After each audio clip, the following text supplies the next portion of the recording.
this computer, yeah.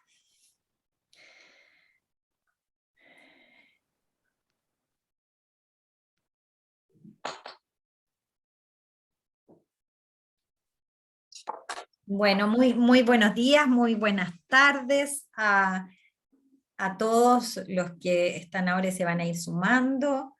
En nombre del Consorcio Latinoamericano de Libertad Religiosa, les damos muchas gracias y muy particularmente le damos gracias a nuestros expositores, ¿no? Que han tenido la generosidad y la disposición de aceptar esta invitación para de alguna manera compartir las opiniones, lecciones, enseñanzas, ¿no? Como pusimos en nuestro título del webinar, que este caso Pavés, del que muchos hemos venido, ¿no? Conversando hace mucho tiempo, generan para la libertad religiosa, ¿no?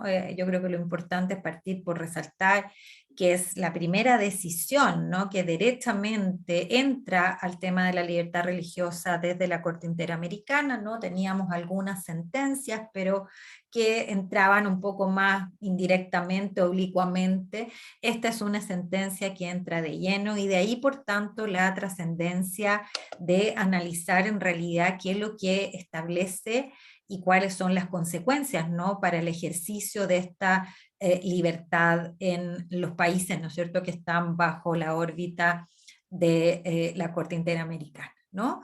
Entonces, para dar inicio a esto, voy a darle la palabra a José Antonio Calvino, miembro de nuestra directiva del consorcio, que va a hacer la presentación del caso y luego también la moderación y presentación de nuestros expositores. José Antonio, la palabra es tuya. Muchas gracias, Carmen. Saludos a todos.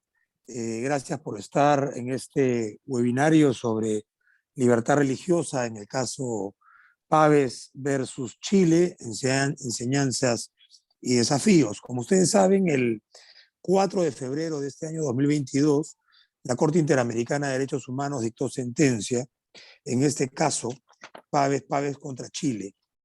Un caso que la Comisión Interamericana sometió a la jurisdicción de la Corte el 11 de septiembre del año 2019 respecto o en contra de la República de Chile.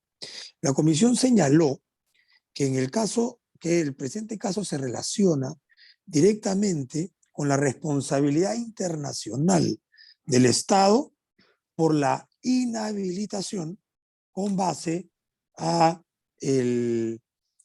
la orientación sexual de la profesora Sandra Cecilia Pavés en el ejercicio de la docencia de la asignatura de religión católica en una institución de educación pública.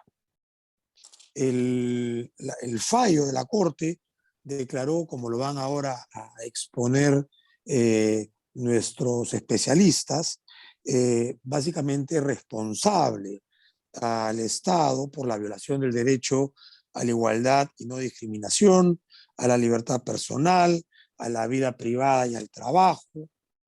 También señaló que el Estado chileno era responsable por la violación de derechos contra las garantías judiciales, de la protección judicial en relación con las obligaciones de respecto de garantía y de adoptar disposiciones de derecho interno. Y finalmente declaró que Chile no era responsable por la violación del derecho de acceso a la función pública en condiciones de igualdad, en perjuicio de la profesora Sandra Pavés. Con esta introducción presento desde ya a nuestro primer expositor, conocido por casi todos aquí presentes, el profesor Juan Navarro Floria, graduado con diploma de honor en la Facultad de Derecho de la Pontificia Universidad Católica Argentina. Es profesor de Derecho Civil y Derecho Eclesiástico, tanto en grado, posgrado y doctorado. Obtuvo doctorado cum laude en Derecho por la Universidad Complutense de Madrid, España. Fue jefe de gabinete de la Secretaría de Culto de la Argentina, fundador y actual presidente del CALIR, el Consorcio Argentino para la Libertad Religiosa. es fundador y también ha sido presidente de nuestro consorcio latinoamericano de libertad religiosa, miembro del comité directivo del Consorcio Internacional de Estudios de Derecho y Religión, ICLERS, y en fin, ha hecho una serie de publicaciones enormes. Juan nos tiene acostumbrados a ser de los primeros profesores en publicar cada uno de los casos de actualidad en materia de libertad religiosa. Tiene 12 libros, 25 capítulos de libros y decenas de artículos científicos sobre el tema. Así que, sin más, gracias Juan por tu participación y te cedo la palabra. Tienes 15 minutos. Muchas gracias, José Antonio. Buenas tardes a todos. Una alegría ver una cantidad de caras, de rostros amigos de tantos lugares del mundo y otras personas que se han sumado hoy. Gracias por la invitación para compartir este rato. Yo no voy a hablar de la implicancia que tiene este caso para Chile, porque hay opositores chilenos que lo podrán hacer con mucha mayor solvencia que yo, y tampoco voy a hablar de todas las cuestiones que se tocan en la sentencia. Hay unas cuantas que tienen que ver con derecho, con la igualdad, con temas de función pública.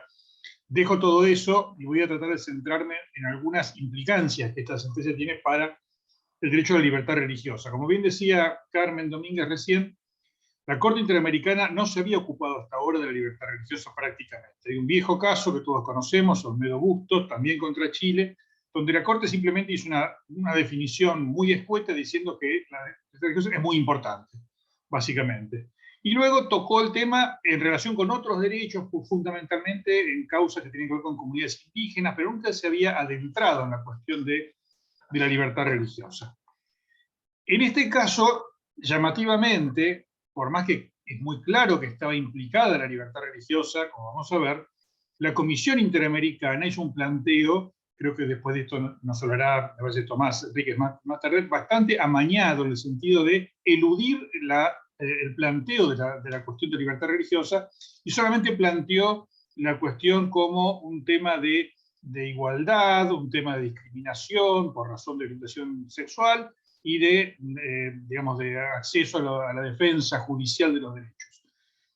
Pero la Corte no tuvo más remedio que entrar en la cuestión de la libertad religiosa, entre otras cosas porque hubo una importante tarea de los amicus curiae que se presentaron, haciendo notar que esto era lo que estaba realmente en juego en el caso. Después creo que Gary Doxey nos va a hablar un poco más también de esta cuestión de los amicus curiae.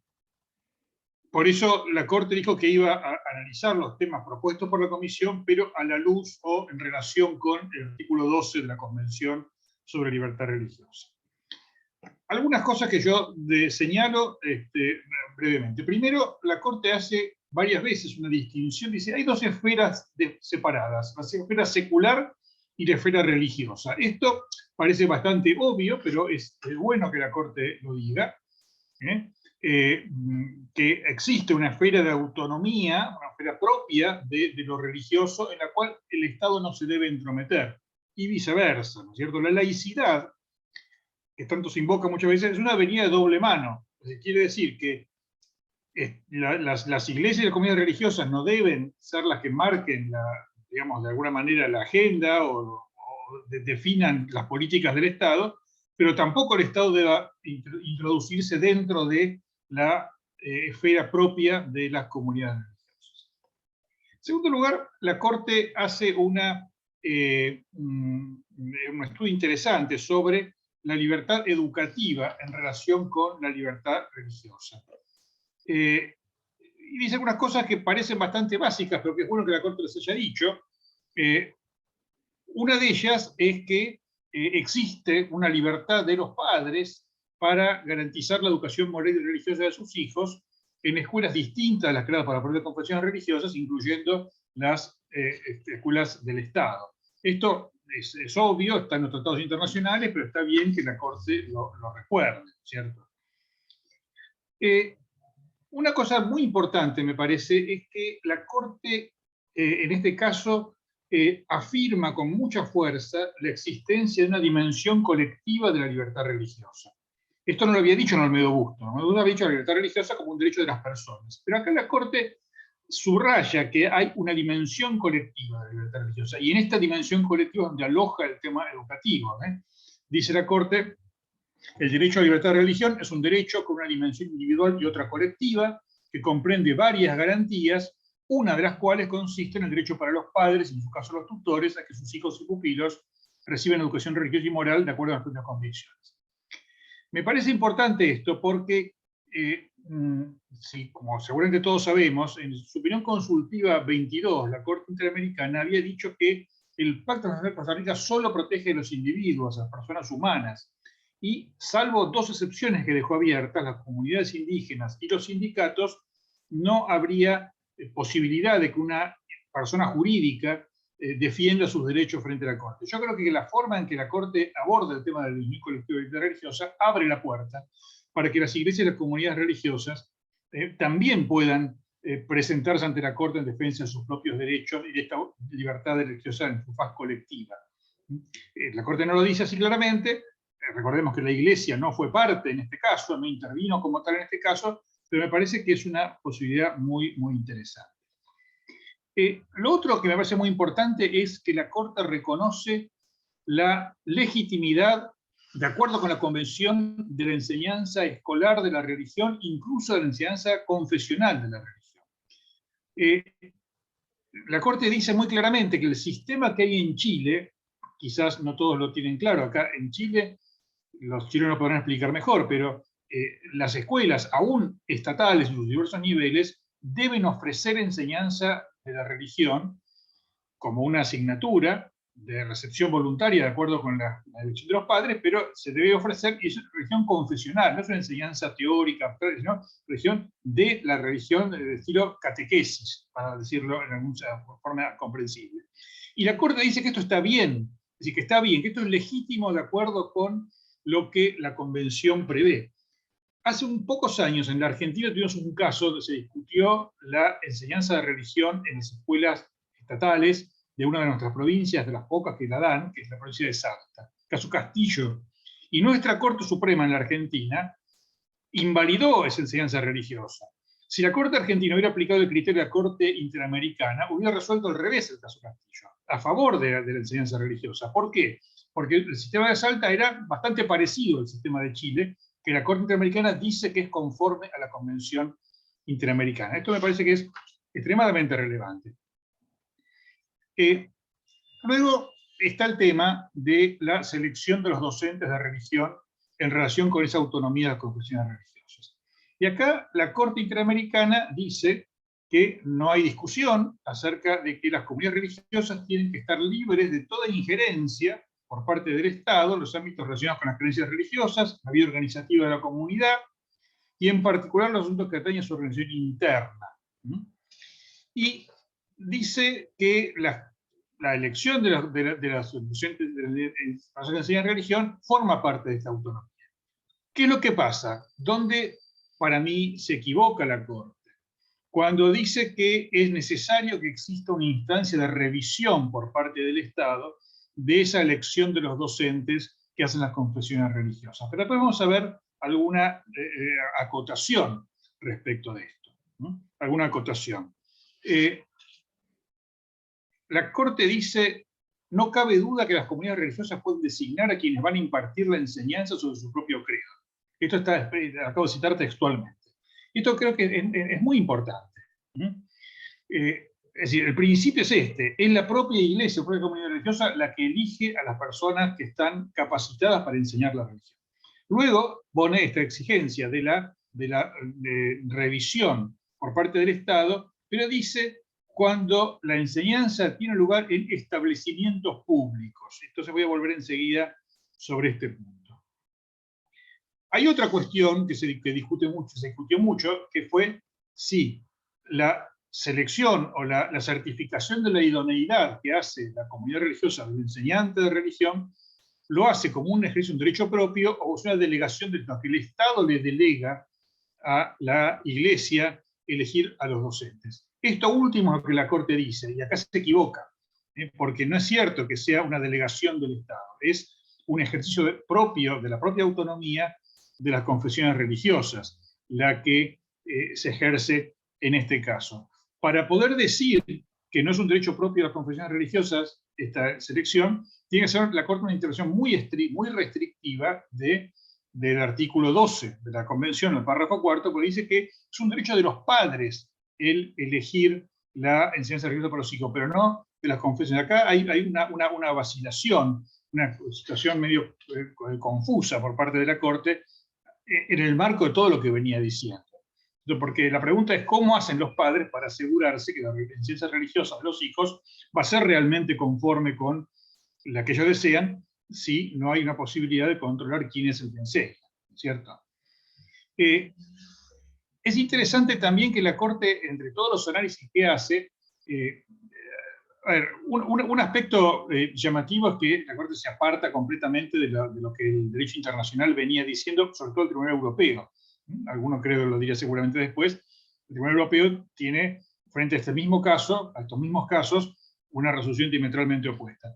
Pero la Corte también analiza la doctrina norteamericana de la llamada excepción ministerial. Y porque dice, no se aplica en este caso, pero no quiere decir que no se aplique en otros casos. La Corte reconoce que existe la excepción ministerial, pero dice que es menos robusta en caso de del ámbito educativo en establecimientos públicos. Porque sí que hay otros ámbitos donde sí es más robusta y debe ser reconocida. Esto me parece que es importante. Yo digo, aquí, para mostrar el error al que llega la Corte, hay un cierto paralelo que uno podría hacer entre designar un maestro de religión y designar un capellán de un hospital o de una cárcel, por ejemplo. Está claro que el capellán del hospital o de la cárcel lo va a designar la propia confesión religiosa, va a decir quién es la persona que puede dar esa asistencia religiosa en ese ámbito. Y después, si ese capellán se integra orgánicamente dentro de la planta funcional de ese establecimiento, habrá una designación estatal que convalida esa elección. Pero si la iglesia o la comunidad religiosa le retira al capellán su reconocimiento como tal, es evidente que el Estado no va a poder mantenerlo. No, este va a seguir siendo el capellán católico, el capellán judío o el capellán mormón de esta cárcel, si la propia iglesia o comunidad religiosa dice, no, este señor no nos representa. Pues yo, me parece que acá hay una falla, es la falla de la sentencia, pero es importante que se haya reconocido la existencia de esta excepción ministerial y esta idea general, por lo menos, de la autonomía en la designación. No me quiero pasar del tiempo. Me parece que es importante señalar que la Corte pone mucho énfasis en que la forma en que resuelve tiene que ver con que estamos hablando de un establecimiento público. Y acá hay un problema, porque la Corte no define qué es establecimiento público. Entonces, por ejemplo, en la Argentina, comparto, nosotros decimos siempre que la enseñanza siempre es pública. Lo que pasa es que hay establecimientos de enseñanza pública de gestión privada y de gestión estatal. Lo que la Corte dice, la forma en que lo dice, da a entender que está hablando de gestión estatal. Y yo no encuentro en toda la sentencia ninguna afirmación que permita pensar que lo que dice la Corte en el sentido de que la elección de los docentes de religión debe tener una instancia de revisión por parte del Estado, pueda ser aplicado a las escuelas de gestión privada, de gestión confesional.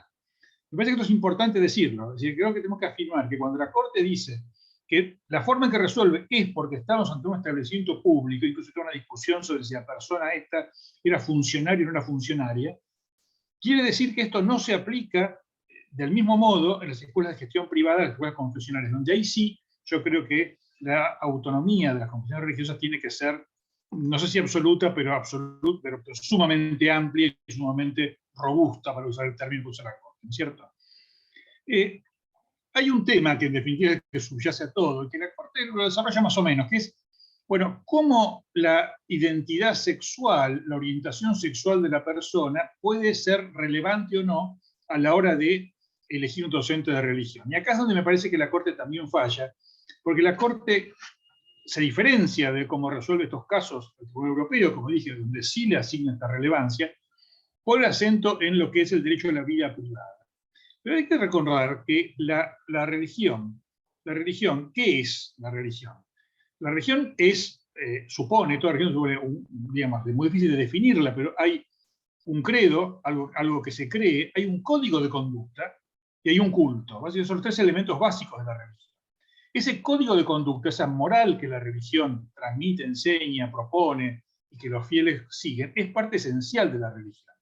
Y la enseñanza de la religión no es solamente la enseñanza teórica de unas ideas, como quien enseña geografía, sino que es la transmisión de todo eso. En la enseñanza confesional estamos hablando. Hay otra cosa que sea una enseñanza académica sobre la ciencia de las religiones, pero si voy a enseñar religión, transmitir religión, es una doctrina, es un código de conducta y es un culto y es una liturgia, etc. Y en este sentido está claro que el maestro enseña no solo con lo que dice, sino con lo que hace. Es decir, el maestro es un testigo. Entonces, la función testimonial de la vida personal del maestro es fundamental. A nadie se le puede imponer una determinada conducta ética. Si la persona elige libremente llevar una relación homosexual, lésbica, como es el caso, lo puede hacer. Desde el punto de vista del Estado es perfectamente legítimo que lo haga. Lo que no puede hacer es pretender imponer esa forma de vida personal que ha elegido como algo aceptable para la comunidad religiosa a la cual pretende enseñar como docente. Me parece que este es el punto fundamental y esta es la gran falla de la sentencia Pavés contra Chile, que no toma en cuenta esta cuestión.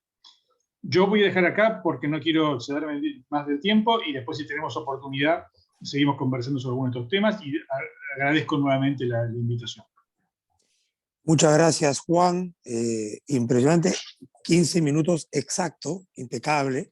Espero que los otros tres profesores tengan tu mismo tiempo. A ver, vamos a dejar las preguntas para el final, primero que expongan los cuatro expositores. Toca presentar al profesor Gary Doxy.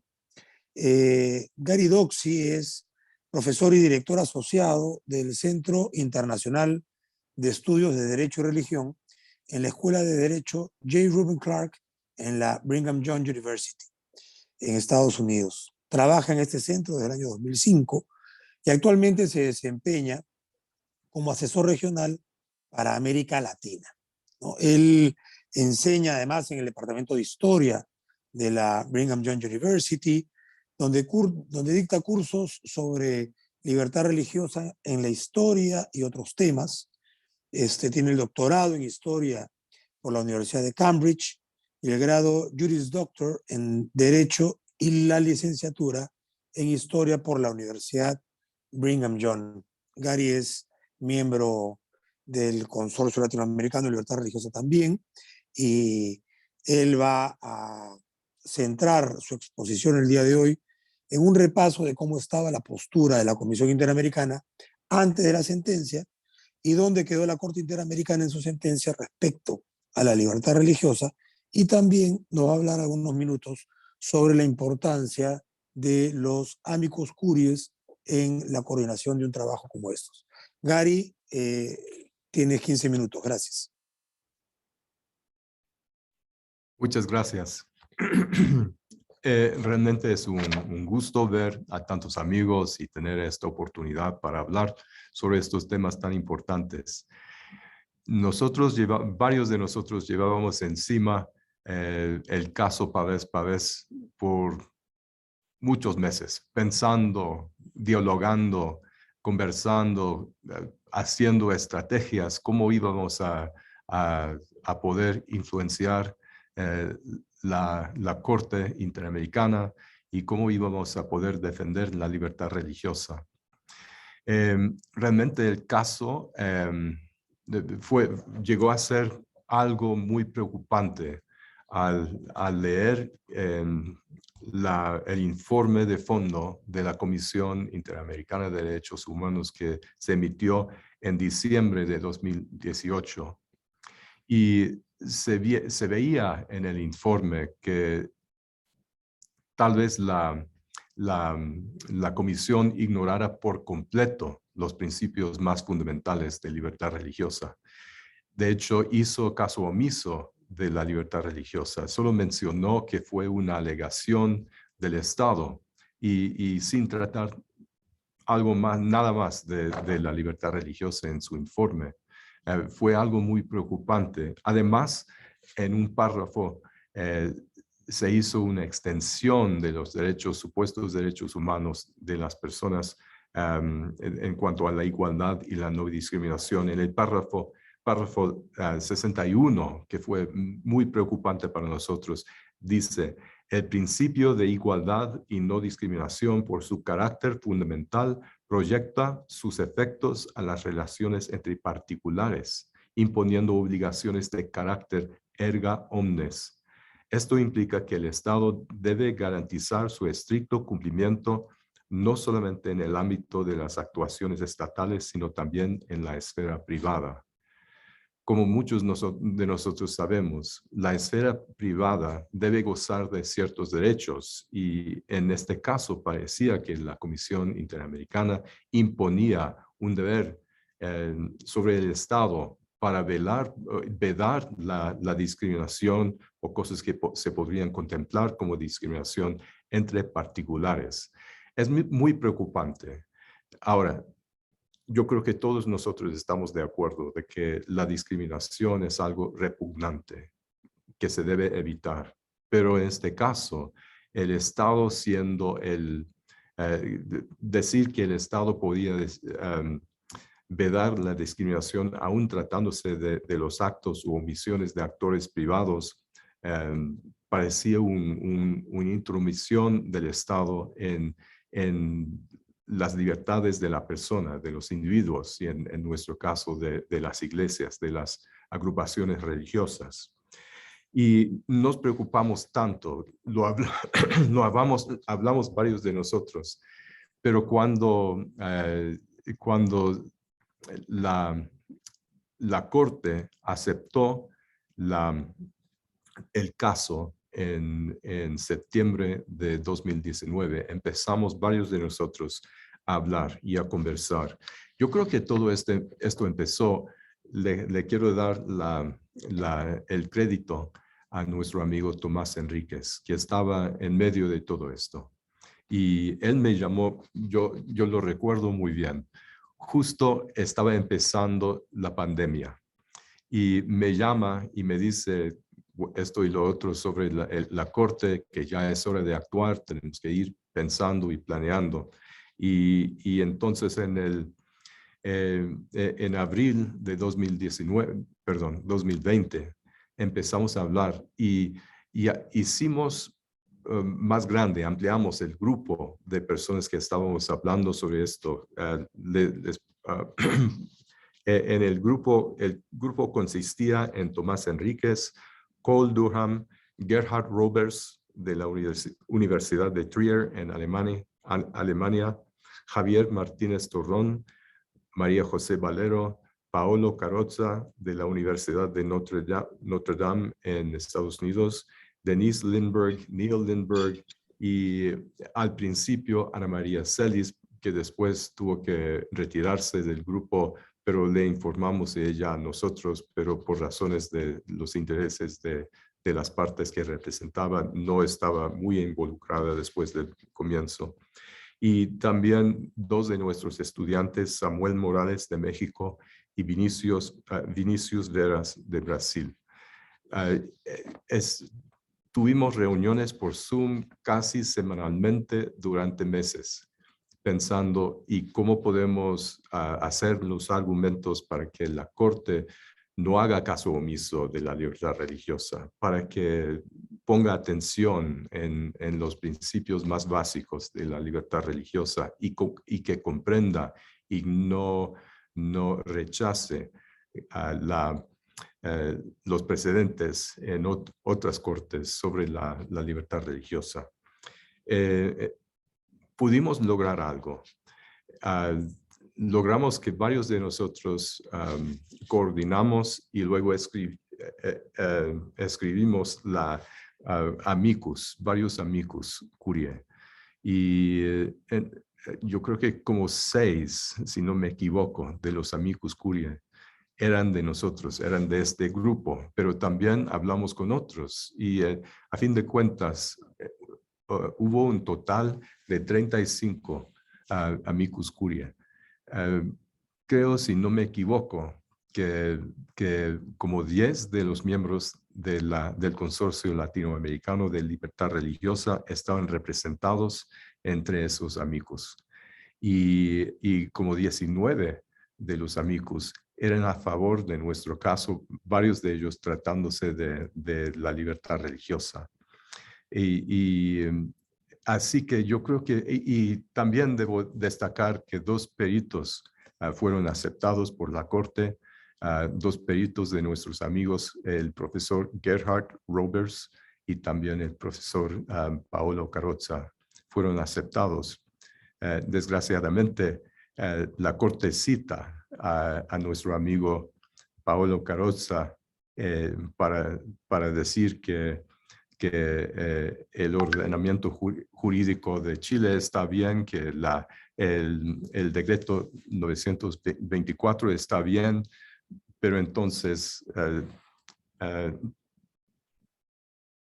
más o menos tergiversa. Ustedes saben la palabra que quiero decir. Lo que quería decir Paolo, y en lugar lo uso como apoyo para su propia conclusión, que era, a mi parecer, errónea. Pero entonces 2 peritos y varios amigos, yo creo que vale la pena destacar el trabajo, el esfuerzo de muchos de nosotros, miembros del consorcio y otros amigos que solicitamos y en la coordinación de esos amigos. Y voy a decir, como no sabemos exactamente cómo funcionan las cosas en la Corte, la mente de la Corte, pero voy a decir que la calidad de los amigos y de las pericias de los peritos, yo creo que fue casi imposible que la Corte esquivara e ignorara la importancia de la libertad religiosa, y lo vemos en la sentencia. Ahora, quiero decir que la sentencia es errónea, a mi parecer. Hay errores, pero hay varias cosas que son valiosas también. Como destacó Juan, es muy importante las cosas que dice sobre la libertad religiosa. Reconoce por primera vez la dimensión colectiva de la libertad religiosa. Tiene unas palabras muy bonitas, muy buenas sobre los precedentes y el derecho internacional sobre libertad religiosa. Yo creo que para el futuro podemos pensar que en casos que tienen que ver con la libertad religiosa, la Corte y la Comisión ahora tendrán que enfrentar la realidad de esos derechos y no ignorarlos. Entonces, creo que en mi propia opinión, humilde opinión, voy a decir primero las gracias a las personas que participaron en ese esfuerzo, pero también quiero decir que en mi opinión, ese esfuerzo fue un logro, resultó en algo muy importante para nosotros, a pesar de que perdiéramos el caso, digamos, en su solución final, pero es algo muy importante. Quiero destacar también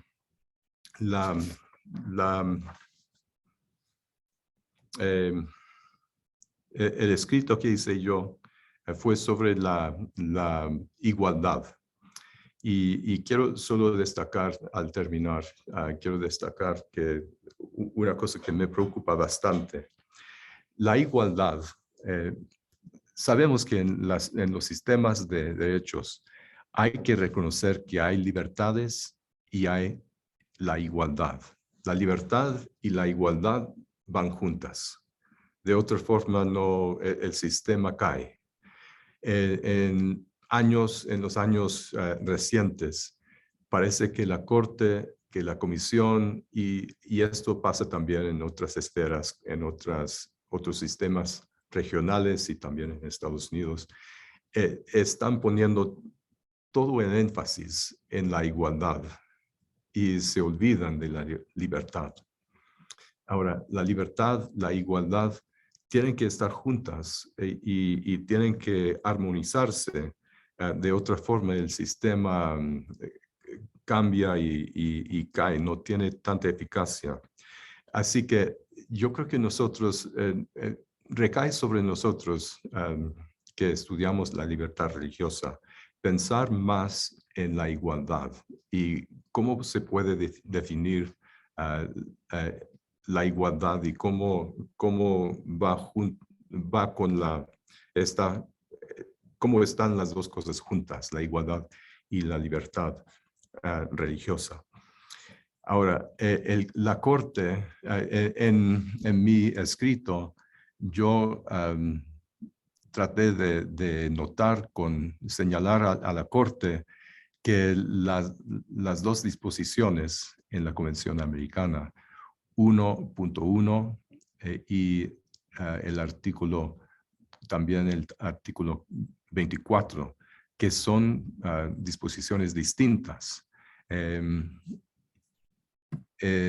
El artículo 1.1 establece una protección subordinada, es decir, una protección cuya aplicación depende de establecerse una afectación de otros derechos convencionales. En cambio, el artículo 24 establece una protección autónoma, cuya aplicación no depende de la afectación de otros derechos convencionales. Y se confunden los artículos 1.1, 1.1 y 24 de la Convención tienen cada cual su distinto ámbito, requiriendo su propio y distinto análisis al evaluar una presunta violación de ellos en el presente caso.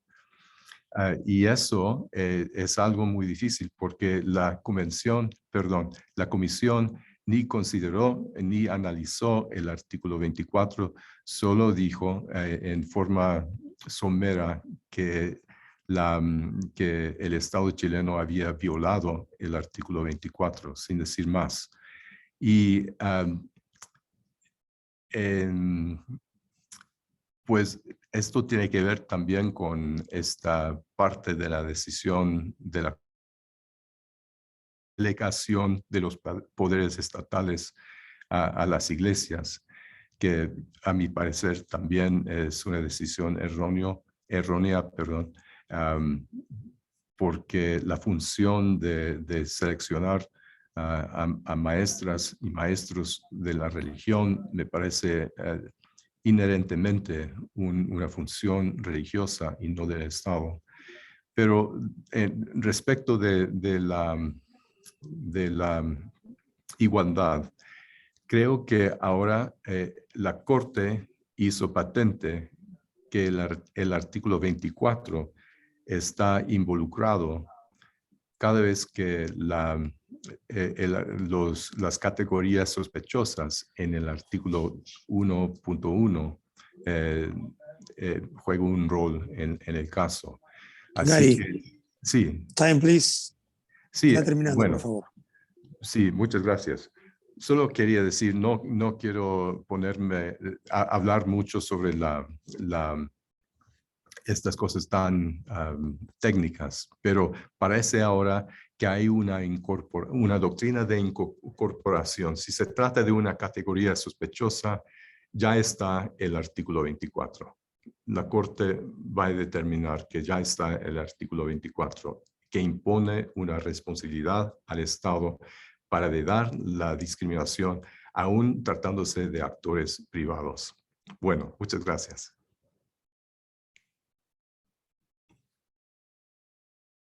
Muchas gracias, Gary. Sumamente interesante estos temas que has tratado sobre la importancia de no solo del amicus curiae, sino estar siempre analizando al detalle cuando de libertad religiosa se trata, cómo relacionar estos derechos con los otros derechos que protege la Corte. Vamos a pasar a presentar a nuestra tercera ponente. Ella es Soledad Bertelsen. Soledad es profesora de Derecho Constitucional y Derechos Humanos en la Universidad de los Andes, en Chile. Posee un Master of Law por Harvard Law School y un doctorado en Derecho Internacional de los Derechos Humanos por la Universidad de Notre Dame. Ella es miembro académico del Centro de Derecho y Religión de la Universidad Católica de Chile. Soledad va a centrar su exposición básicamente en 3 puntos. La limitación de la sentencia a clases de religión en establecimientos públicos, con fondos públicos, el modo en que la Corte aplica el test de proporcionalidad y, en tercer lugar, los argumentos y medidas de reparación que señala la sentencia de manera implícita. Sin más preámbulo, Soledad, bienvenida. Muchas gracias a todos por la invitación. Quería comenzar señalando que concuerdo plenamente con los aspectos positivos de la sentencia que señaló Juan Navarro Floria y también Gary Doxey. Y quería resumir como los efectos directos entonces de la sentencia serían que las comunidades religiosas podrían seguir certificando la idoneidad de sus profesores en establecimientos públicos, profesores de religión en establecimientos públicos, siempre y cuando en ese proceso de certificación no se discrimine en base a una de las categorías sospechosas del artículo 1.1 de la Convención Americana, y 2, que existan mecanismos para que las autoridades estatales, públicas, revisen las decisiones de esa autoridad religiosa. Entonces, sin perjuicio de estos efectos acotados, podríamos decir, para la libertad religiosa, en mi presentación me quería centrar en algunos argumentos de la Corte que creo que pueden tener efectos para la libertad religiosa en futuros casos. Y antes de comenzar, o de continuar, quería hacer una advertencia, ¿ya? Que la sentencia de la Corte tiene bastantes deficiencias argumentativas, ¿ya? Entonces, muchas veces hace afirmaciones sin que sea claro cuál es el fundamento para haber llegado a esas conclusiones. Por lo tanto, es verdad que de una lectura preliminar, algunas cosas de las que yo voy a decir tal vez no se ven, ¿ya? Pero creo que sí se deducen implícitamente del texto de la sentencia. Primero me quería referir al tema de la atribución de responsabilidad del Estado por actos de particulares. Algo ya señaló Juan.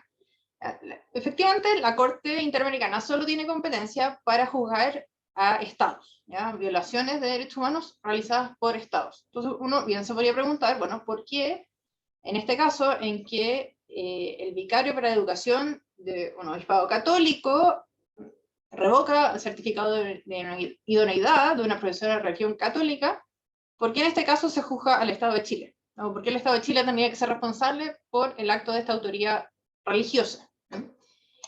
Y efectivamente, como mencionaba Juan, la conclusión de la Corte se basa en que había una delegación de una función pública. Yo me quiero centrar en cuál fue el argumento, al parecer, que usó la Corte para decir que había habido una delegación. Creo que aquí la clave, y creo que es la clave de toda la sentencia, es el párrafo 129, que dice que las clases de religión católica, como parte de un plan de educación pública, en establecimientos educativos públicos, financiados por fondos públicos, no se encontrarían dentro de los ámbitos de la libertad religiosa, que deben estar libres de la injerencia del Estado. Yo creo que se centra en 2 aspectos, ¿ya? Que es parte de un establecimiento público, o sea, el carácter público del establecimiento, del lugar donde se realiza la supuesta violación a derechos humanos, y el financiamiento, el hecho de que hayan fondos estatales involucrados. Y creo que estos 2 aspectos son preocupantes para futuros casos de que pueda estar involucrada la libertad religiosa. Se me ocurría, ¿qué ocurre con establecimientos privados de educación, administrados por privados, que reciben subvenciones estatales? Podría la Corte concluir que efectivamente igual hay que atribuir la responsabilidad del Estado por lo que ocurra en un colegio cristiano que recibe algún tipo de subvención del Estado, porque por el solo hecho de que hayan fondos públicos involucrados, el Estado sí es responsable. Una universidad que pueda recibir financiamiento estatal por becas o por fondos de investigación, podría hacerse responsable al Estado por lo que ocurra dentro de esa universidad. Entonces creo que a este factor de unir la responsabilidad del Estado cuando hay fondos públicos involucrados puede llevarnos a futuros casos más amplios en que la autonomía religiosa pueda verse cuestionada. Ese es mi primer punto que quería destacar. Un segundo punto dice relación con el modo en que la Corte Interamericana aplicó el test de proporcionalidad para concluir que había habido una discriminación arbitraria. Aquí quiero volver a este párrafo 129 que, como les decía, yo creo que es la clave, ¿no?, de la sentencia. Decía que todo lo que estaría relacionado con creencias o vida organizativa de las comunidades religiosas estaría más protegido por la libertad de religión. La Corte entendería que eso sí está cubierto por la excepción ministerial. Sin embargo, los otros aspectos que podrían estar relacionados con la libertad religiosa tendrían que estar sujetos a un test de proporcionalidad en caso de que entraran en conflicto con algún otro derecho. El tema es que cuando se analiza este choque o supuesta coalición entre libertad religiosa y el principio de igualdad, la Corte al final tampoco analiza en detalle si se cumplen los requisitos con lo que ella llama el escrutinio estricto, sino que simplemente afirma que se cumplen, pero no va al detalle de cada uno si se cumple o no se cumple, ¿no? Y dentro de este breve análisis que hace, hay una afirmación que me interesaba resaltar. Señala en el párrafo 144 que la congruencia entre el contenido de las clases de religión y la coherencia de vida con el credo religioso de la persona que imparte las clases no puede operar de tal forma que se justifiquen o legitimen tratos diferentes que resultan discriminatorios basados en las categorías protegidas por el artículo 1.1 de la Convención en el ámbito de educación pública. O sea, no se puede exigir congruencia de vida, coherencia de vida, si es que exigir esa coherencia de vida me lleva a tratar de dos formas diferentes en base al artículo 1.1. Entonces, claro, esto se aplica en el caso Pavés en materia de orientación sexual. Pero resulta que el artículo 1.1 también incluye el no discriminar por materia religiosa. Entonces yo me cuestiono, o me pregunto, ¿significa que una comunidad religiosa no podría revocar el certificado de divinidad de un profesor, por ejemplo, que se convierte a otra religión? O sea, ¿eso también se consideraría discriminatorio en base al artículo 1.1? Bueno, pareciera ser, para nosotros, me imagino que todos los que estamos acá consideraríamos que es absurdo. O sea, que por lo mínimo que podríamos exigirle al profesor de religión es que profese esa misma religión. Pero yo creo que el fundamento es muy similar a lo que estableció en este caso, ¿no? O sea, así como no puedo exigir coherencia de vida en materia de vida privada y orientación sexual, no puedo exigir, podría no tener que exigir coherencia de vida si es que se afecta otro aspecto del artículo 1.1. Y por último, esto me lleva a una implícita afectación de la autonomía para definir creencias. O sea, en principio, la Corte dijo claramente que en materia de creencias, en materia de vida organizativa, las comunidades religiosas tendrían mayor autonomía, ¿no? Sin embargo, en la medida reparatoria que ordenó al Estado de crear una capacitación para las personas encargadas de certificar la idoneidad del personal docente en establecimientos públicos, ¿no? Dijo que, bueno, que esta capacitación tenía que hacerse sobre el alcance y contenido del derecho a la igualdad y no discriminación, incluyendo la prohibición de discriminación por orientación sexual. O sea, a mí me cabe duda de cómo se va a llevar a cabo esta capacitación, que además la Corte Interamericana revisa cada cierto tiempo el cumplimiento de estas medidas de reparación que ordena. ¿Cómo se puede llevar a cabo la capacitación sin que el Estado juzgue la corrección o no, la conveniencia o no de las creencias mismas de la comunidad religiosa? O sea, creo que hay un espacio peligroso para que en el fondo, a través de esa capacitación, se diga, mire, lo que usted cree está mal. Que en principio es algo que no debería decirse porque es un ámbito que el Estado debería estar libre de injerencia. O sea, perdón, la comunidad religiosa debería estar libre de injerencia del Estado. Pero creo que si ya tenemos una capacitación por parte del Estado a particulares, ya que no son funcionarios públicos, sino que son autoridades religiosas, creo que se empieza a cruzar esa línea de que pueda haber una injerencia estatal también en materia de creencia. Entonces, como conclusión, y no me quiero alargar más, creo que hay motivos para celebrar el efecto acotado de la sentencia, porque efectivamente creo que podría haber sido muchísimo peor, y creo que el esfuerzo valió la pena, pero hay que estar atenta a ciertos argumentos de la Corte que pueden llevar a mayores limitaciones, me parece, en futuros casos. Muchas gracias. Muchas gracias, Soledad. Vamos a hacer en este momento la apertura a preguntas que los presentes quieren hacerle a Soledad, pues por cuestiones de orden académico ya tiene que dejarnos en pocos minutos. Así es que, haciendo un alto, quisiera que quienes tengan alguna pregunta que hacerle a Soledad antes de que nos abandone, por favor, es el momento. Lo pueden hacer a través del chat o directamente con el micro prendido.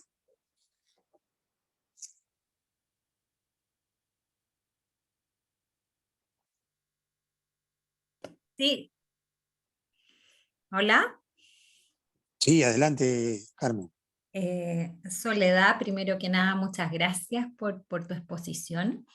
Quería preguntarte si tú has tenido alguna idea de alguna de las respuestas a las dudas que tú planteas, de cómo se va a llevar o en qué se va a traducir esto desde el punto de vista de la reacción del Estado chileno.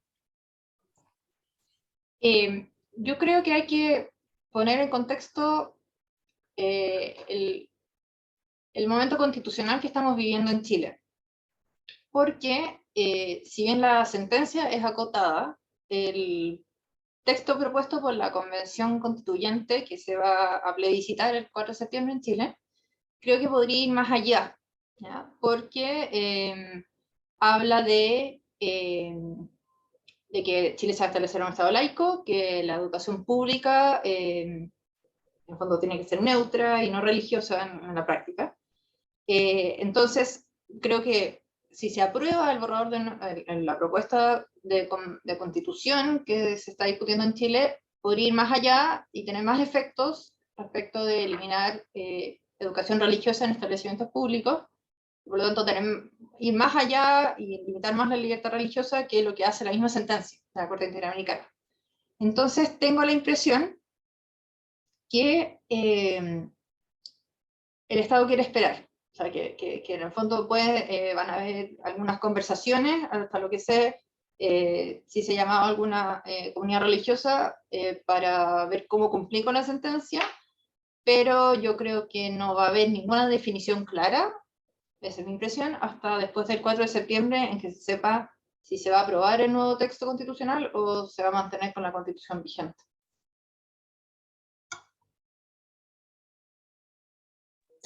Perfecto. Hubo una pregunta por chat sobre si la sentencia era apelable, pero ya Tomás Enríquez respondió que no, que la Corte es instancia única y no es apelable. ¿Cierto? Lo único que se Eh, podría hacer es pedir una interpretación de la sentencia, pero eso es una facultad que es el Estado el que tiene que hacer. Volviendo un poco a estas preguntas, o sea, es verdad que yo planteé muchas más preguntas que respuestas.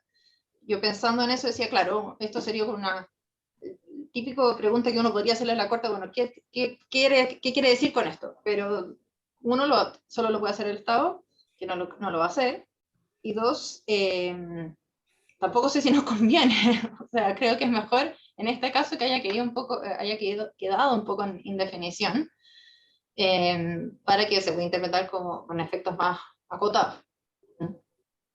Perfecto. Guadalupe pregunta también, ¿no? Sí. Sí, considero que funcionaría la injerencia estatal en este caso. O sea, yo creo que hay una injerencia estatal en el sentido de que se ordena una capacitación por parte del Estado a autoridades religiosas. Ahí yo creo que sí hay una injerencia, pero la Corte considera que sería una injerencia legítima porque considera que no tiene relación con vida organizativa y con creencias, aunque yo considero que sí tiene relación con creencias, pero ahí la Corte considera que no.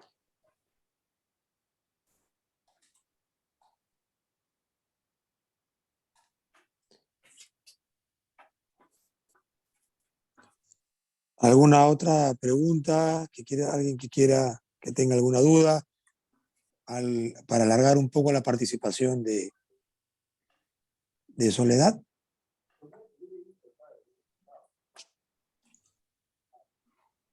Bueno, Soledad, muchas gracias por la participación. Ha sido excelente tu exposición y te agradecemos muchísimo por colaborar con el consorcio en este webinar y seguramente nos estaremos viendo pronto en cualquier otro foro. Sí, gracias. Creo que alcanzo a escuchar el primer rato de lo que exponga Tomás y ahí me retiro. Gracias. Entonces paso a presentar a Tomás. Tomás es abogado titulado por la Corte Suprema de Chile. Se graduó con 2 votos de distinción en la Pontificia Universidad Católica de Chile.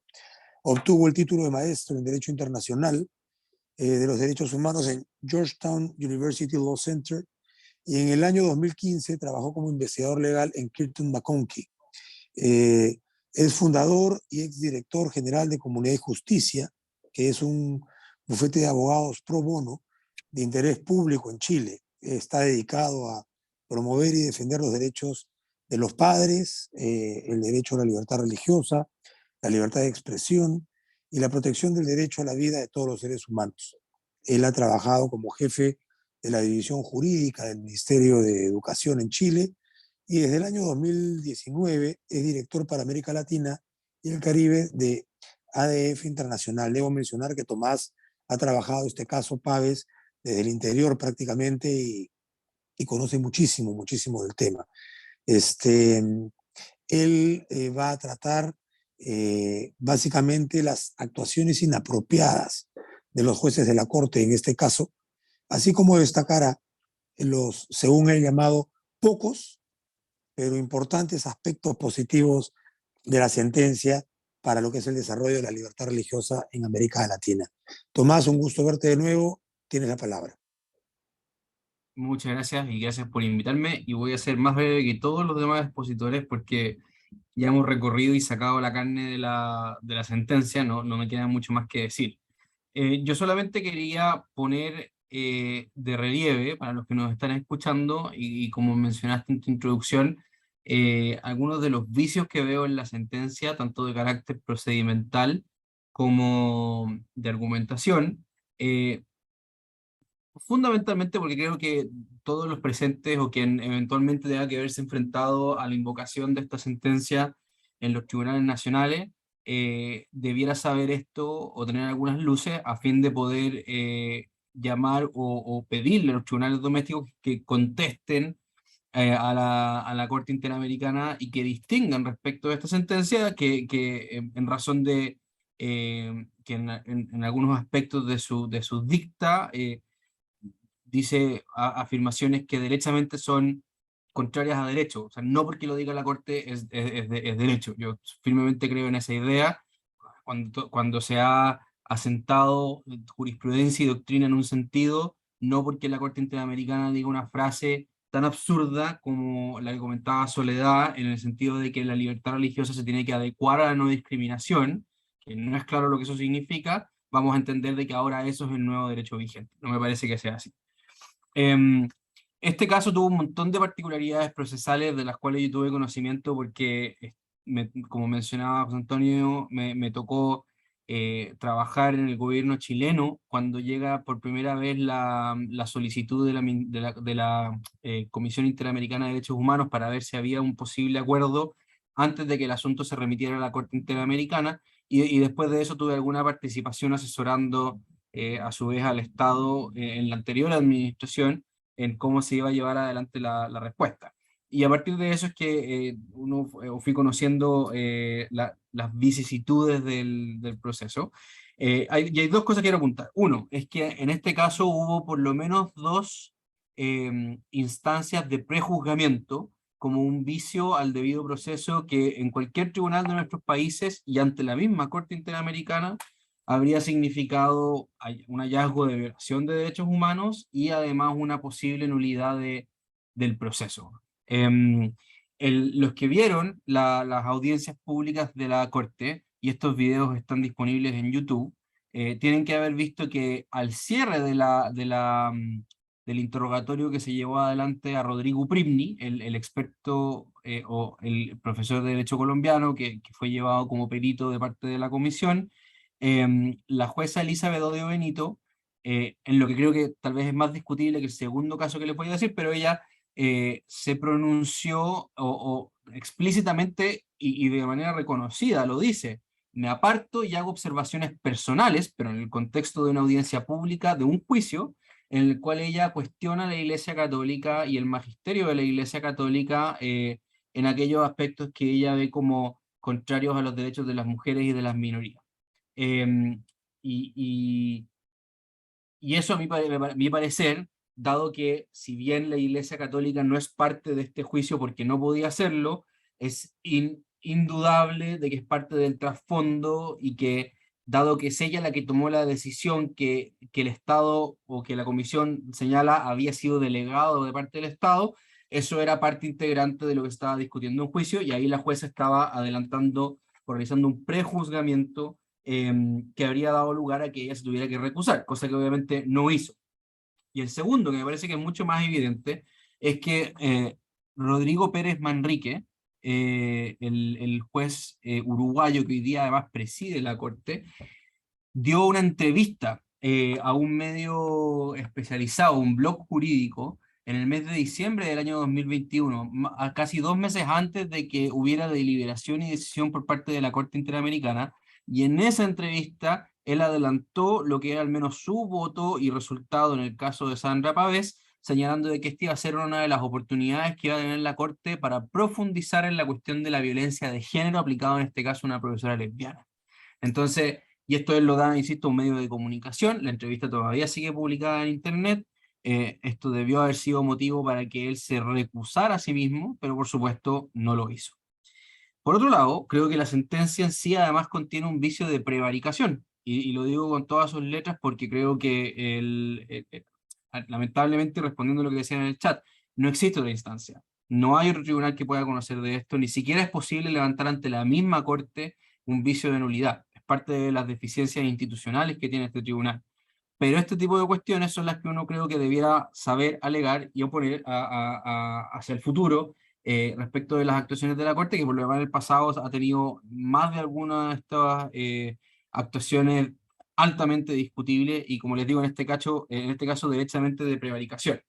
Y esto lo digo porque, por ejemplo, al momento de determinar si había una violación al derecho al trabajo, la Comisión tiene esta mala costumbre, a mi juicio mala costumbre, y creo que es así, de hacer toda una sección de consideraciones generales, en que dice, estas son todas las fuentes que yo voy a traer en aplicación para decidir respecto del asunto. Y en el caso del derecho al trabajo, la Corte exhibe primero su laxitud a la hora de citar, porque dentro de su teoría, comillas, sistema de fuentes, no solamente trae tratados, sino que incluso, y lo dicen en la sentencia, citan a una memoria anual del director general de la Organización Internacional del Trabajo, que es un documento que en sí no tiene en principio ningún valor jurídico, como para ser citado como una fuente, y sin embargo ellos lo ponen a la par del texto de los tratados y la interpretación que realizan de los tratados el comité de expertos de la misma Organización Internacional del Trabajo, para poder definir el contenido del derecho al trabajo que ellos quieren darle. Pero lo que es interesante es que durante el juicio, y el Estado le hizo ver, así como también los amigos Curie, de que el artículo 1 del convenio de la OIT respecto de la discriminación en el trabajo explícitamente define aquellos requerimientos profesionales o requisitos profesionales que no se consideran discriminación, dentro de los cuales la interpretación que explícitamente se le ha dado por parte del comité pertinente es que los requisitos, por ejemplo, de pertenencia o good standing para una determinada comunidad de fe no constituyen discriminación.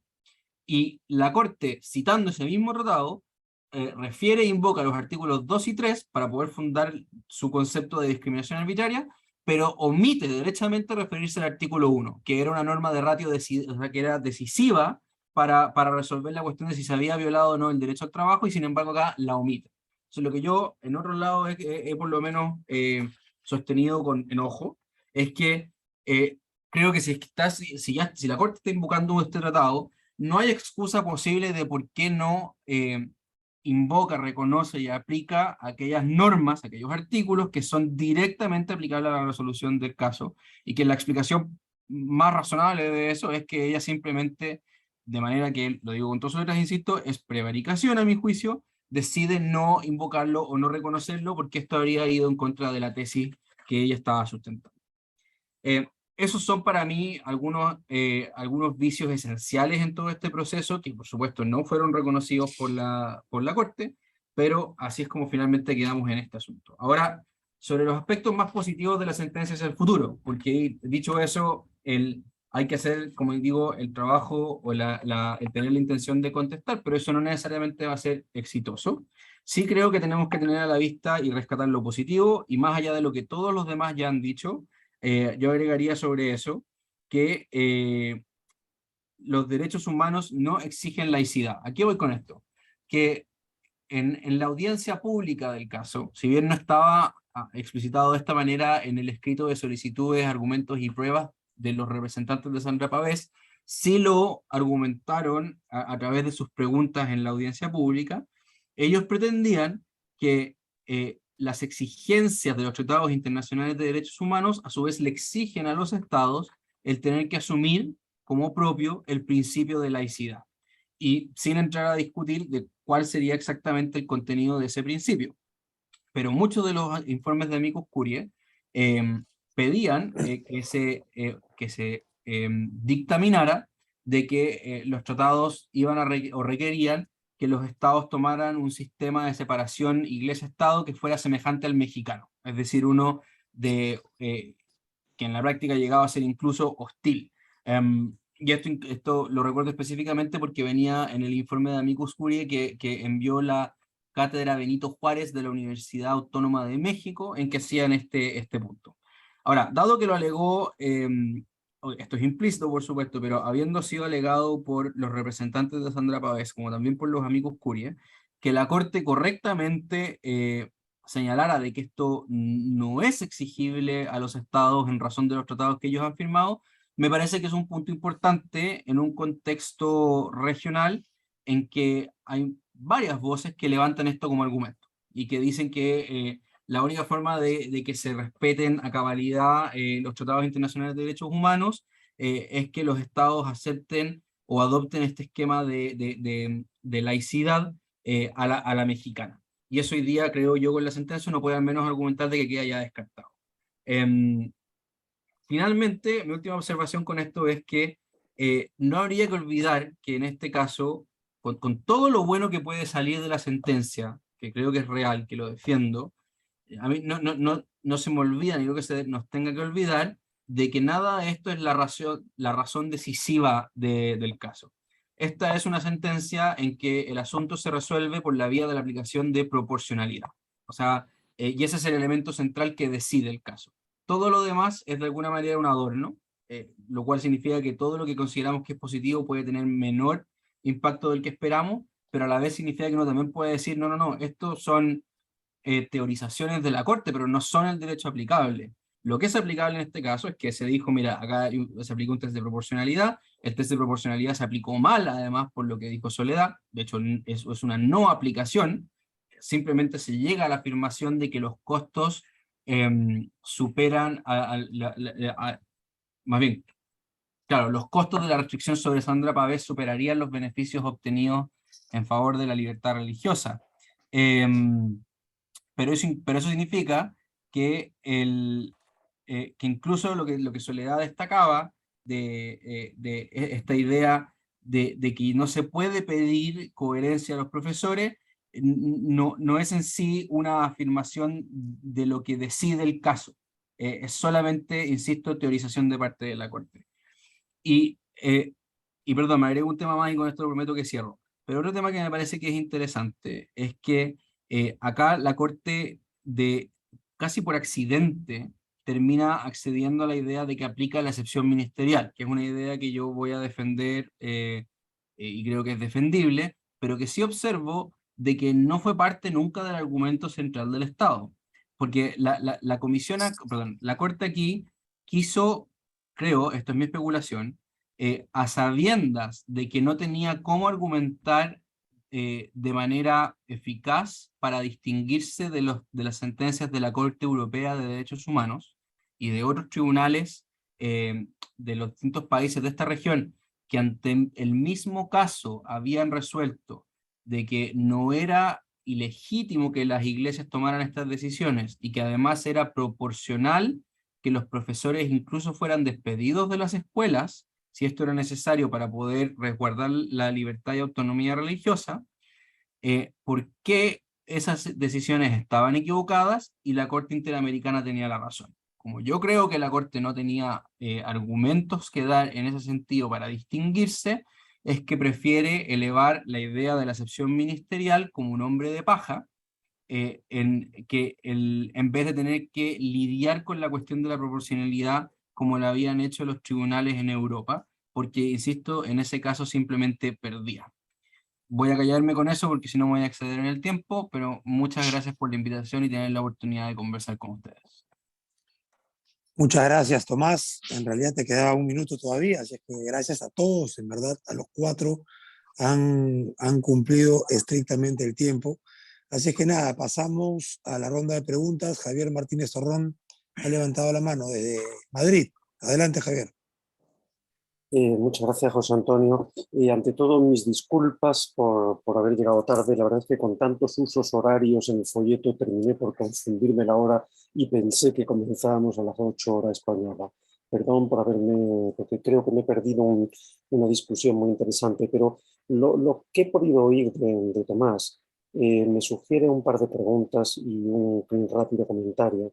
Las preguntas: ¿ha habido reacciones por parte de gobiernos en Chile o en Latinoamérica en estos meses transcurridos después de la sentencia, haciendo como notar lo inapropiado, lo excesivo, lo mal razonado, etcétera, todo lo que uno quiere hacer? ¿O simplemente se ha guardado silencio y se espera que esto pase inadvertido, o al contrario, a algunos gobiernos esto les ha parecido estupendo? La segunda pregunta tiene que ver, es una cuestión de, no sé si es cognoscible o no.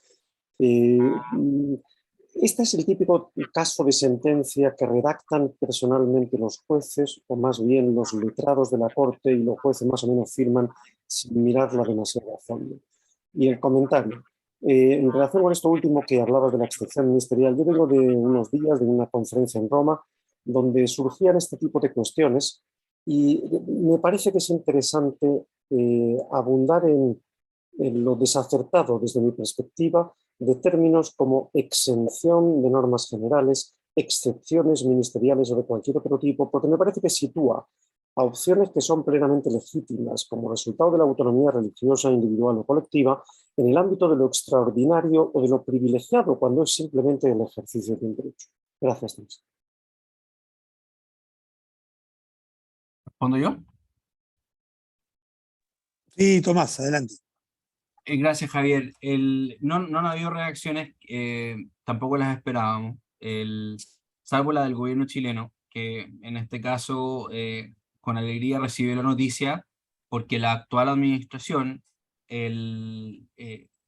está compuesta de personas que históricamente han tenido una visión más bien hostil respecto de la Iglesia Católica y la religión en general, y que, como había mencionado Soledad, son parte del mismo sector que ha promovido con entusiasmo las nuevas normas, o las normas de la posible nueva Constitución chilena, que exigen un principio de laicidad aplicable a todo el sistema educativo. Por lo mismo no hay nada que nos sorprenda acá, pero también creo que ellos siguen esperando para ver el resultado eh, del referéndum respecto a la nueva constitución. Es que acabo de pensarlo aparte, pero digo, y es muy probable que no hagan nada antes de septiembre, especialmente porque si trataran de cambiar hoy día el decreto o introducir cualquier tipo de cambio, lo único que harían sería abonar a quienes actualmente en Chile dicen, con razón me parece, que la actual administración y la nueva constitución pretenden erradicar la religiosidad, de la educación y de lo público en general. Entonces no creo que vayan a hacer nada antes de que eso ocurra, porque si no solamente van a abonar al tema. Sobre lo último que dijiste, muy también corto, espero, es decir que yo no creo, en lo personal, o comparto contigo que está mal la referencia a la excepción ministerial. Chile no tiene una excepción ministerial, tampoco la pretendía, porque considera, y yo considero también, de que la aproximación que ha tenido a esto la Corte Europea de Derechos Humanos es mucho más sensata, y es que los tribunales debieran estar en condiciones de poder revisar si es que la decisión adoptada por la autoridad religiosa es o no es arbitraria, porque el sentido de la protección de la autonomía religiosa no es amparar la arbitrariedad, es amparar el ejercicio legítimo de la autonomía de la Iglesia para poder coordinarse y organizarse internamente.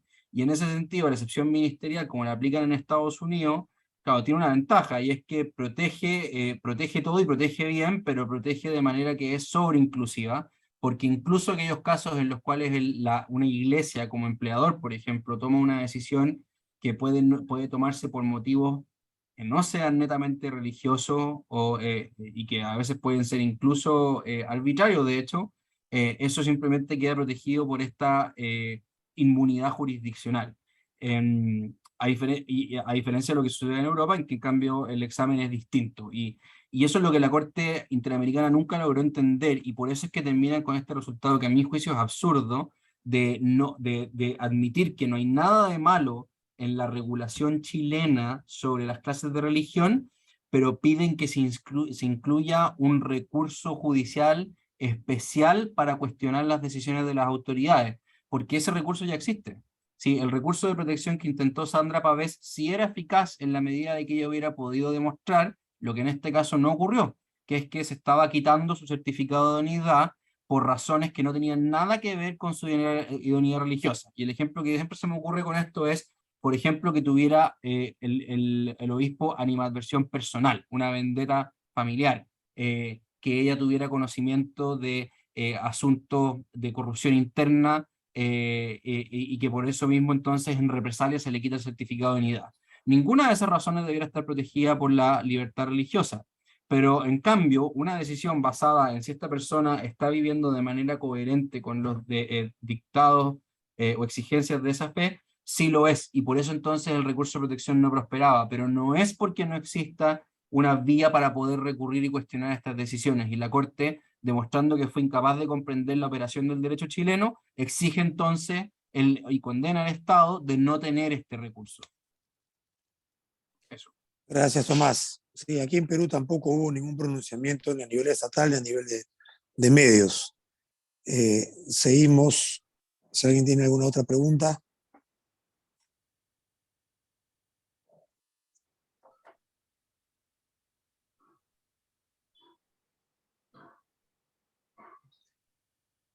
Hay una pregunta en el chat de Bolivia.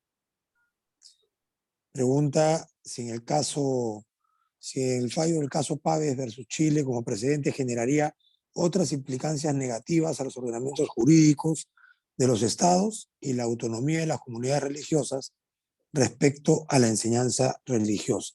Yo creo no sé quién quiere contestar. Perdón, como comentario, me parece que esa pregunta nos lleva a un tema que es en sí mismo bastante controversial, que es el tema del control de convencionalidad.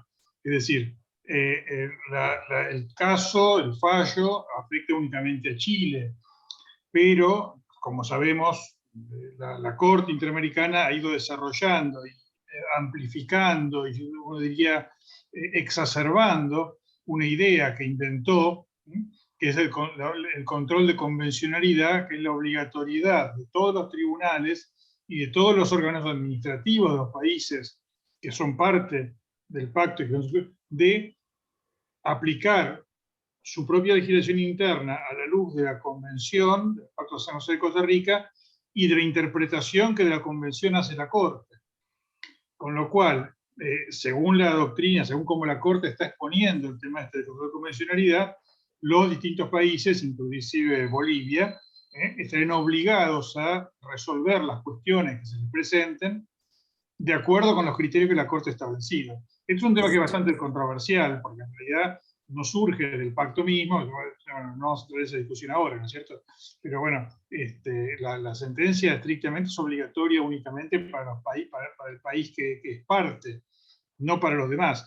Puede ser una pauta valiosa de interpretación de los tratados, y por eso estamos tratando de encontrar qué es lo que podemos rescatar de esta sentencia como cosa útil, porque obviamente la interpretación de la Corte Interamericana es una pauta de interpretación de primer orden, pero no quiere decir que sea obligatorio y que obligue a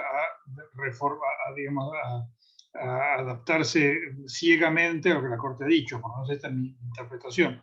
Es un tema, por lo menos en Argentina, muy discutido, el alcance del control de convencionalidad que la Corte ha venido estableciendo, ¿no? Me parece que a eso apuntaba la pregunta, no sé, Tomás, ¿querés decir algo más? Adelante, Tomás. Para Bolivia solamente veo cosas, a ver, en general positivas. O sea, creo que el principal riesgo de la sentencia, y tomando en consideración todo lo que dijo Juan sobre el control de convencionalidad, que es cierto, va del lado de la pretensión de que una vez que estamos en el contexto de la educación, el Estado ahí tiene una entrada de control por el hecho de que ésta está orientada a los niños, y que como tal ellos tienen que garantizar los derechos de los niños. Y esa es una idea que creo que se vislumbra de la sentencia, cuando ellos tratan de distinguir y argumentar de por qué la autonomía religiosa que sí reconocen no tendría lugar acá. Y es más, se insinuó durante las audiencias del caso, en que la pretensión era de que las iglesias enseñan doctrina que es contraria a los derechos humanos, y que por eso entonces el Estado tiene justificación en intervenirla en mayor o menor medida. Pero ya, ok, ese es el lado riesgoso, y eso es un riesgo que no está ahí latente y va a depender de la argumentación futura. Pero todo lo positivo que sí tiene el fallo, creo que en un contexto como el boliviano ayuda mucho, pensando en que, por ejemplo, cosas que aprendieron en el último tiempo, el hecho de que Bolivia tenga prohibido a los privados, en particular a las iglesias y católicas y adventistas, que eran las que tenían escuelas normales de formación de profesores en Bolivia, y que fueron cerradas forzosamente por el Estado. Ahí lo que están haciendo con esa decisión, que me parece que no tiene justificación en materia de derechos humanos, entre otras cosas, genera una violación de derechos humanos, no solamente para la iglesia como institución, sino que para los que quieren recibir educación de parte de la iglesia, específicamente para ser profesores, y también porque impide la posibilidad de que la iglesia pueda cumplir con dar enseñanza religiosa en los colegios que son de su propiedad, los cuales quedan explícitamente separados en este caso del alcance de la sentencia, aun si nos ponemos en el peor escenario de que ésta tiene aplicación obligatoria en razón del control de convencionalidad. Lo mismo diría sobre la cuestión de las clases entiendo, el nombre ya no lo recuerdo, pero por ejemplo, que Bolivia haya introducido en reemplazo de las clases de religión una clase sobre religiones y espiritualidades. Ahí creo que es al menos discutible de si eso no viola también la Convención Americana, y apoyándose en este caso además en Pavés por el hecho de que esa enseñanza que va contra los deseos de padres o madres. Son temas que creo que dan para pensarlo y eventualmente desarrollarlos en posibles acciones allá en Bolivia. Perfecto. Gary, quería decir algo además. Sí, solo sobre esa tendencia de la Corte de ejercer control de convencionalidad. Hay otro aspecto muy preocupante de esa tendencia, que en su jurisprudencia parece que la Corte cita hasta instrumentos que no han ratificado los estados para imponer la influencia de esos instrumentos sobre los estados que no son partes. Algo curioso. Es muy preocupante esa tendencia de ejercer control de convencionalidad. A ver, sí, pues no sé si tenemos alguna pregunta adicional.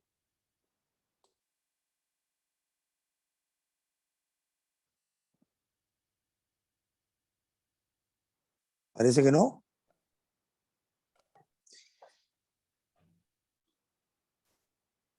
Bueno, si no hay más preguntas, me parece que José, si Juan... si tenemos un minuto nada más. Tenemos 2 minutos, tranquilos. No, subrayar una cosa que dijo Tomás que me pareció importante, que es que algunas cosas de esta sentencia recuerda la sentencia del caso Lauzi en Europa, ¿no es cierto? En el sentido de que la laicidad, cualquier cosa que signifique eso, no es obligatoria.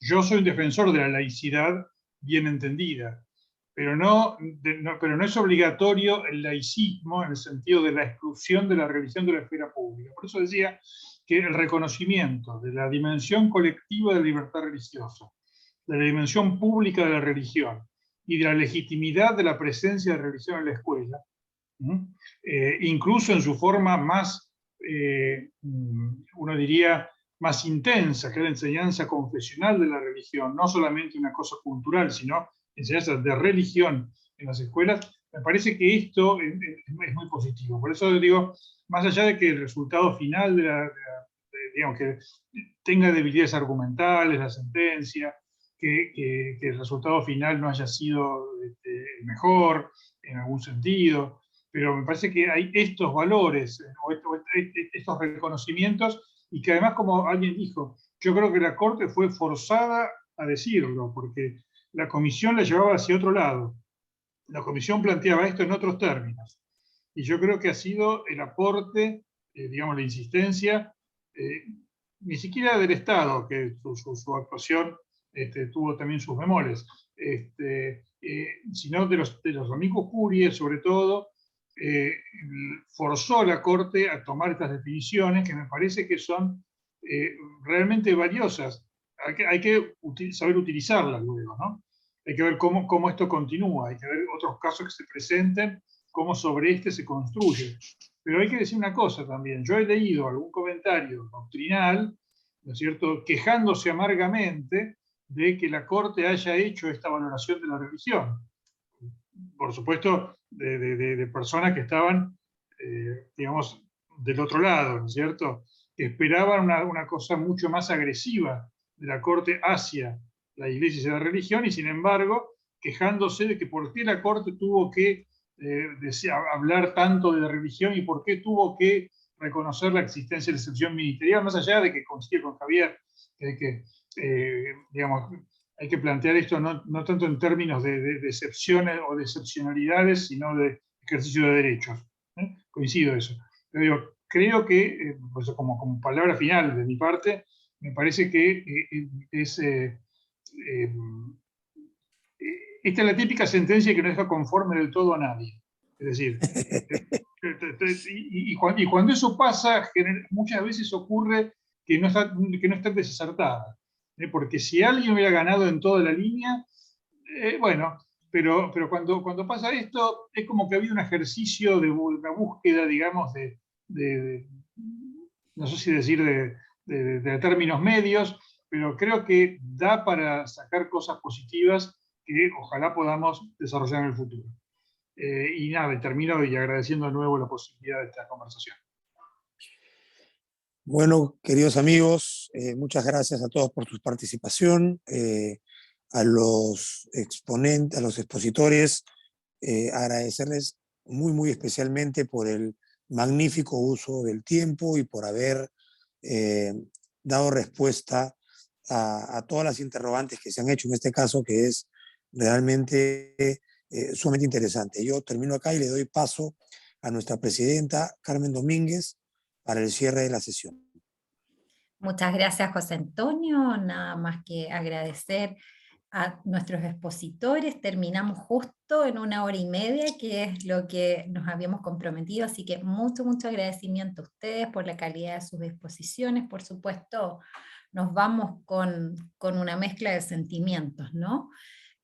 Quizás agradecer que la Corte Interamericana no domine plenamente la libertad religiosa, porque probablemente si lo hubiera dominado los alcances serían distintos, pero por otra, ¿no? Obviamente el desafío de entender exactamente qué implica esta decisión, ¿no? Agradecer a todos los asistentes. Vamos a dejar grabado este seminario, lo vamos a subir al LinkedIn, que queremos invitarlos a todos a sumarse. Creamos una página del consorcio en LinkedIn y les pedimos que por favor se suscriban y además la compartan para poder ahí ir compartiendo lo que vamos desarrollando en el consorcio. Muchas gracias a todos, un abrazo y que tengan una buena tarde o una buena noche dependiendo de dónde están. Adiós. Gracias. Gracias. Adiós, muchas gracias Gary, muchas gracias Juan.